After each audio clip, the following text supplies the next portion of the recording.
Hello, my name is Joel Beard, and I'm going to talk about my favorite sensation and perception thing. The topic I will be talking about today is prosopagnosia. It is also known as face blindness. And this is a condition where an individual can look either at a familiar face, like a family member, a friend's, or even their own face, and not even recognize it. So you might ask, what is prosopagnosia, even though just gave that quick definition. In a quote by Stephen and Kane in 2009, they state, people with prosopagnosia often report seeing a jumble of individual facial parts, for example, eyes, nose, chin, cheeks, that for some reason are never fused or bound into an easy to recognize whole. And what they mean by this is the individual can still tell a nose from an ear or the eye from the mouth. They can still identify the individual facial sections. It's just when they look at a face, they don't see a whole individual body part. All they see is certain features or certain portions. They can't see it as a whole individual piece. Um, And actually, identifying faces in general is a very interesting and complex thing that the brain kind of does automatically. There's a section of the brain completely set aside for identifying faces. So, like, we can look at the pictures above, viewing famous individuals, and we can immediately recognize who they are, like the snap of the finger. We don't even need to think about it. We don't need to look at their nose and try to identify them from their nose or their haircut. We can just look at them and immediately put a name to the face, kind of thing. Even like the cartoon individuals down below, which are a bit harder to distinguish apart, but we can easily look at them, see different facial features, and tell them apart. And the reason we can do this is because our brain takes all the features of the face and combines them together into a whole piece. So that way we can look at someone or ourselves and recognize the face as a single individual whole part, and we can easily identify people.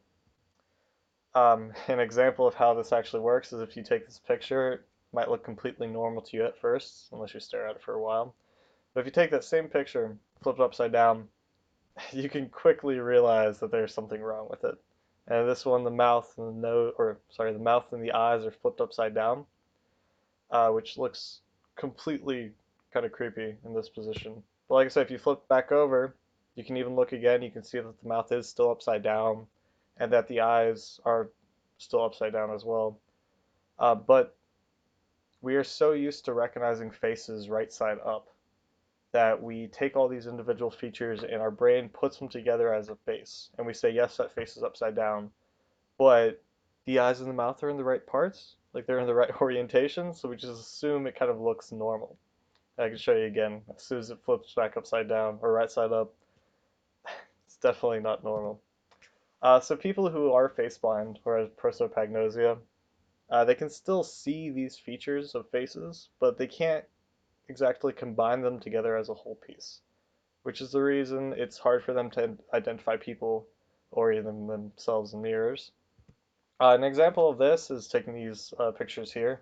I mean, if you quickly look over them, you might not recognize any of the people. As soon as you flip them over, though, it's like you can easily recognize most of these individuals. Obviously, some people might not recognize all of them, but um, this is the closest example we can get to how people with face blindness see other people. Like they look at a face, and every face to them is a stranger. Like the pictures here upside down. Like quick glance at these, and you might not even recognize any of these people. As soon as they're right side up, though, we can easily tell them apart. I mean, we've seen these faces plenty of times to be able to tell exactly who they are. And the reason our brain does all this, combines all the pieces together to make a solid whole face, is due to a part of the fusiform gyrus called the fusiform face area, or FFA, which mainly uses the section on the right side of the brain, which you can see in the picture in the center there. That's where the most activity is while identifying faces. And this section of the brain actually takes uh, features of the face, portions of the face, and combines them together to make a whole face. So this is a section of the brain that takes the nose, takes the eyes, takes the mouth, and fuses them all together to make a solid face, which allows us to recognize people for who they are. People though who had strokes or lesions that affect this area tend to experience issues like prosopagnosia, where they can't recognize faces, or sometimes even themselves. So they've mainly associated this area with that disorder. And I first heard about prosopagnosia while reading a book by Oliver Sacks called The Man Who Mistook His Wife for a Hat. And he has a very interesting and detailed story in there about this professor who suffers prosopagnosia, which I really think is worth reading if anyone's actually interested. And he has plenty of other stories about his time in wards and just as like a psychologist in general, neurology and stuff.